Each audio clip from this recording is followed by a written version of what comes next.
नमस्कार। विक्रमगंज के दुर्गाडीह में प्रधानमंत्री के कार्यक्रम अब पूरी तरह से समाप्त हो चुका है। प्रधानमंत्री मंच से जा चुके हैं। भीड़ के लिहाज से ये कार्यक्रम सफल माना जा सकता है, कारण कि भीड़ अच्छी खासी जुटी हुई थी। बड़ी संख्या में लोग प्रधानमंत्री को देखने और सुनने के लिए आए हुए थे। जितने लोग पंडाल के अंदर में बैठे थे उससे ज़्यादा लोग बाहर में दिखाई पड़ रहे थे, क्योंकि व्यवस्था उस तरह से नहीं की गई थी। गर्मी का मौसम था। गर्मी के मौसम में पंखे कूलर की व्यवस्था नहीं होने के कारण बहुत से लोग टेंट पंडाल में बैठकर उनका इंतजार नहीं कर पा रहे थे, कारण कि उन्हें गर्मी सता रही थी, गर्मी से परेशान थे। इसीलिए जितने लोग टेंट में बैठे हुए थे उससे ज़्यादा लोग बाहर में सड़कों पर घूमते हुए टहलते हुए दिखाई पड़ रहे थे। कुल मिलाकर भीड़ के हिसाब से प्रधानमंत्री नरेंद्र मोदी का कार्यक्रम सफल माना जाएगा। सफल रहा ये कहा जा सकता है, लेकिन जिस उद्देश्य से लोग आए हुए थे उस उद्देश्य के बारे में जानना जरूरी है कि प्रधानमंत्री आने के बाद यहाँ के लोगों को के लिए क्या सौगात दिए, प्रधानमंत्री के द्वारा क्या कुछ कहा गया, किस तरह की बातें बताई गई, क्या कुछ करने का आश्वासन दिया गया, इसे भी समझना बेहद ज़रूरी है।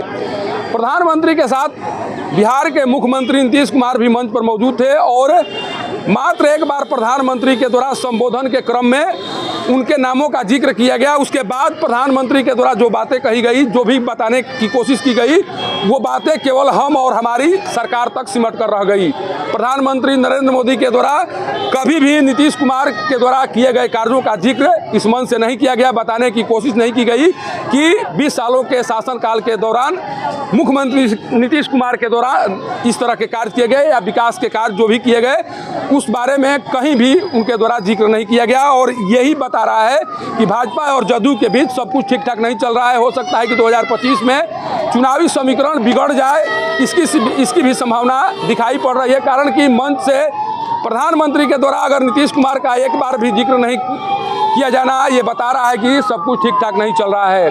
प्रधानमंत्री के द्वारा 2014 से शुरुआत की गई और बताने की कोशिश की गई कि 2014 के बाद से सरकार के द्वारा क्या कुछ किया गया, किस तरह से विकास के कार्य किए गए।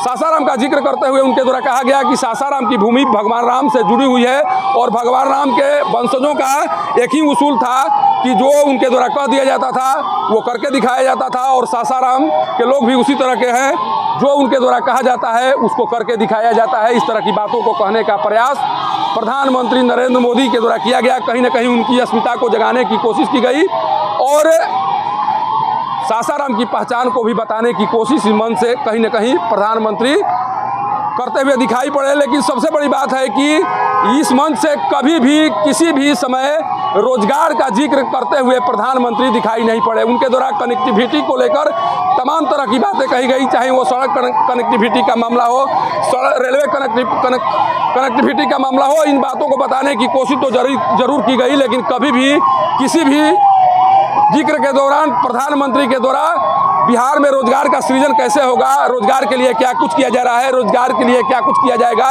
इस तरह की बातों को बताने का प्रयास प्रधानमंत्री इस मंच से करते हुए दिखाई नहीं पड़े। इसीलिए कहा जा रहा है कि बिहार में जिस तरह से प्रशांत किशोर के द्वारा आरोप लगाया जा रहा है कि मोदी जी केवल रेलवे पर इसलिए ध्यान दे रहे हैं कि रेलवे के माध्यम से जो भी बिहार के मजदूर हैं उन्हें गुजरात पहुंचाया जा सके, महाराष्ट्र पहुंचाया जा सके। इसीलिए कनेक्टिविटी पर ज़्यादा जोर उनका दिखाई पड़ रहा है, ताकि मजदूरों को, बिहार के मजदूरों को अन्य राज्यों में जाने में कोई परेशानी नहीं हो। इसीलिए उनके तमाम संबोधनों के दौरान कहीं पर भी रोजगार का जिक्र नहीं हुआ। रोजगार सृजन की बात तो कही गई, लेकिन ये नहीं बताया गया कि आखिर रोजगार का सृजन कैसे होगा।